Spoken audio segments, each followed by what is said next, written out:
Imagine you are a merchant. You've crossed 1,000 miles of burning sand. Your camels are half dead. Your water is almost gone. And after weeks of nothing, just heat, wind, and the endless Sahara, you finally see it. A city, not a village, not a camp, a city. Walls so thick, you could build a house inside them. Palaces carved from limestone and wood. Mosques that scraped the sky. Markets so loud, so chaotic, so impossibly alive that for a moment, you forget you almost died getting here. And then someone tells you something that stops your heart cold. The king here has so much gold, he doesn't even bother counting it. You laugh, you think it's a joke, but it isn't. This is the Mali Empire, and this is the story of a civilization so powerful, so wealthy, so terrifyingly misunderstood, that even today, most of the world doesn't fully know its name. Walk with me as I take you on another journey through the eyes of history. Here is what nobody tells you about ancient Africa. Gold gets all the glory, but it was salt, plain, ordinary, white salt, that built empires. Just let that sink in. We live in a world where you can buy a bag of salt for almost nothing. You can use it without thinking. You spill it and you don't care. But go back 800 years, and in the heart of West Africa, salt was survival itself. In a land baked by equatorial sun, where your body sweats out every mineral you need to stay alive, salt was not a seasoning, it was medicine, it was currency, it was life. And the people who controlled the salt routes controlled everything. Long before the Mali Empire rose to its full power, this part of Africa was dominated by a kingdom called Ghana. Not the modern country you know, but an older, mightier empire that sat at the crossroads of two worlds, the gold-rich lands of the south and the salt mines of the north, buried in a place called Tagaza, so deep in the Sahara that the houses were literally built from salt bricks. Think about that. The walls of your home made of salt. Merchants would travel these treacherous routes, the trans-Saharan trade routes, carrying slabs of salt south and gold north. And the kings who taxed every ounce that passed through their territory became unimaginably rich. But the kingdom of Ghana fell. It was weakened by internal strife, droughts, and eventually overrun by a Muslim Berber group called the Almoravids. Around 1076, the great crossroads crumbled. The power vacuum that followed was enormous, and into that void, from the banks of the Niger River, came a small, seemingly insignificant group of people called the Mandinka. Nobody took them seriously, and that became a mistake. The story of the Mali Empire truly begins with one man. His name was Sundiata Keita, and his life started in tragedy. Born into the royal family of a tiny Mandinka kingdom called Kangaba, Sundiata was supposed to be something great. His father, the king, had been told by a prophecy that his son would one day rule an empire that would swallow the world. But here is a cruel joke history played on that prophecy. Sundiata could not walk. As a child, his legs were weak and useless. He dragged himself on the ground. And while prophets spoke of his future greatness, his brothers laughed.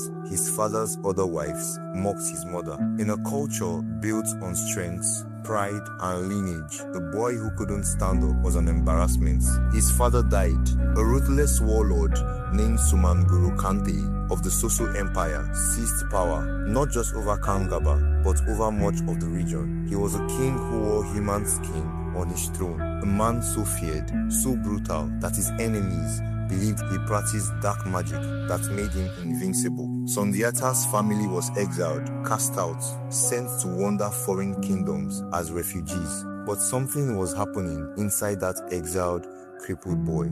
He was growing. And one morning, in an act that eyewitnesses later described as something almost supernatural, Sundiata grabbed an iron rod, planted it in the ground, and stood up for the first time in his life.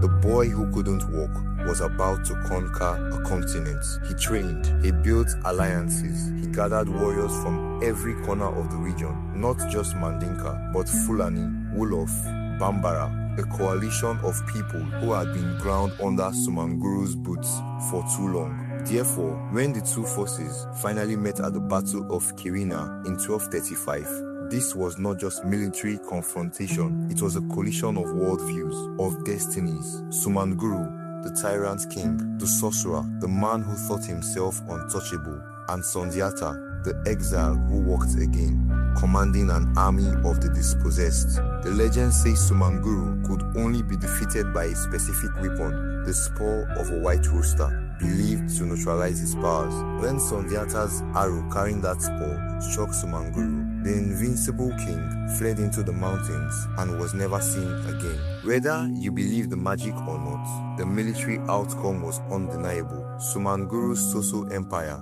collapsed overnight, and from his ruins, Sundiata Keita built something the world had never seen, the Mali Empire. Under Sundiata and the rulers who followed him, Mali didn't just grow, it devoured. At its height, the Mali Empire stretched across nearly 1.2 million square kilometers, larger than Western Europe. It controlled the gold fields of Bambok and Biri. It taxed every ounce of salt, every kola nut, every strip of copper that moves through its territory. It commanded an army large enough to fill entire cities. But here is what makes Mali different from every other ancient empire that gets a chapter in history books. It wasn't just rich, it was educated. The city of Timbuktu, which today we use as a punchline, a synonym for the middle of nowhere, was in the 14th century one of the greatest centers of learning on the planet.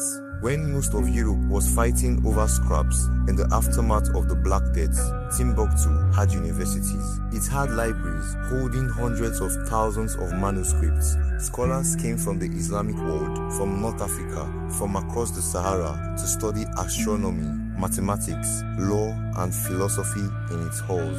The city of Jenne had the Great Mosque, made entirely of mud brick, an architectural miracle that still stands today as the largest mud structure building on earth. Mali had it all: power, wealth, culture, knowledge. But then came the man who almost broke the entire global economy with a vacation. His name was Mansa Musa. Mansa meaning King of Kings. And Musa, who took the throne of Mali around 1312, was not just a ruler, he was an event. In 1324, Mansa Musa decided to make the Hajj, the Islamic pilgrimage to Mecca.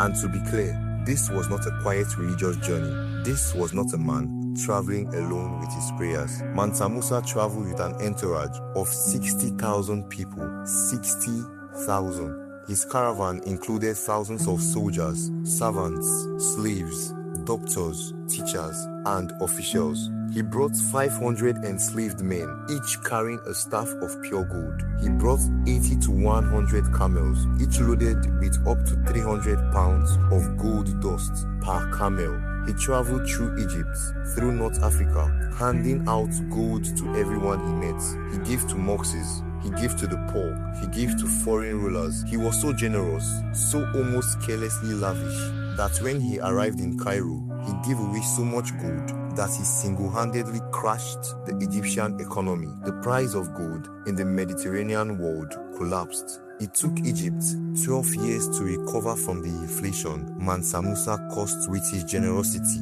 He didn't fire a single weapon, he didn't conquer a single city, but his pilgrimage sent shockwaves from the Sahara to the courts of Europe. Arab scholars rose about him in stunned disbelief. Medieval European cartographers, people who had never set foot in Africa, began drawing maps that showed Mali as the heart of the world, with Mansa Musa sitting on a golden throne, holding up a nugget of gold the size of a man's fist. He commissioned mosques and madrasas wherever he stopped.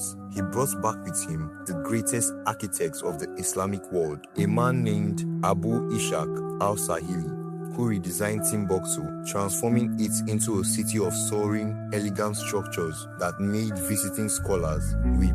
At his peak, historians today estimate Mansa Musa's wealth at $400 billion in modern value. He was almost certainly the richest individual human being who has ever lived on this earth. But here's the dark turn, because every empire built on excess carries within it the seed of its own destruction.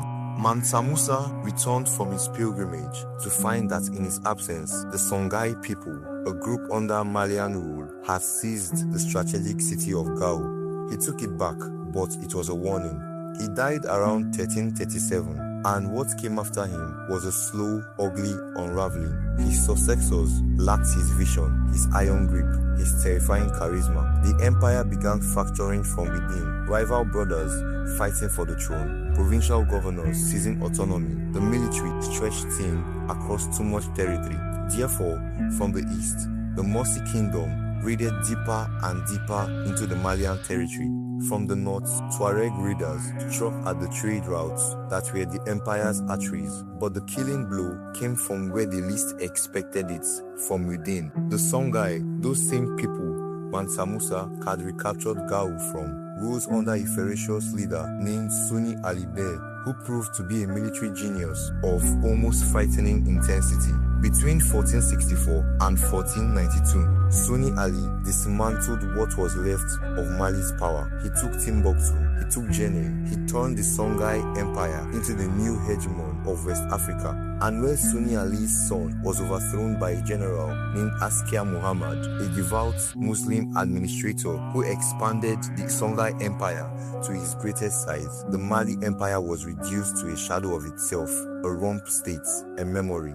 By the 16th century, Moroccan forces, armed with gunpowder weapons, technology that hadn't existed when Mali was born, crossed the Sahara and shattered the Songhai Empire too, sending the entire region into fragmentation. The great universities of Timbuktu were ransacked. Scholars fled, burying their manuscripts in the sand to keep them from being burned. And so within a few generations, one of history's greatest civilizations slipped beneath the surface of the known world, not destroyed all at once, not with one dramatic moment, but slowly, painfully, the way great things usually end, not with a roar, but with silence. Here's what I want you to walk away with. Today, over 700,000 ancient manuscripts have been recovered from Timbuktu, many still being translated. They cover medicine, astronomy, mathematics, law, philosophy, music. They prove that West Africa had a thriving intellectual tradition centuries before Europeans arrived to claim they were civilizing the continent. The trans-Saharan trade routes that Mali dominated